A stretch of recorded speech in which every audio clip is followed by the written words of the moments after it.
Hi everyone, in this video let me show you how to activate your East West Bank credit card. So it says here you can activate your card using several ways.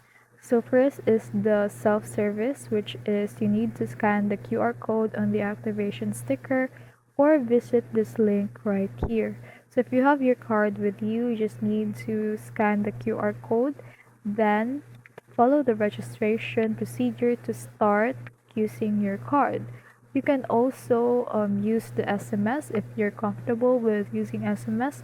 Then you can send a message with the keyword ACT followed by the last four digits of your credit card number on your date of birth to this number following this format, which is ACT space, then the last four digits of the card number, then space again your birth date, which is this um, format right here.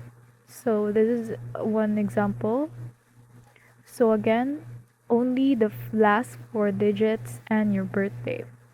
You can also activate it via their customer service, which is the hotline number right here, or you can also send an email to the cards at eastwestbanker.com for another method to activate your card.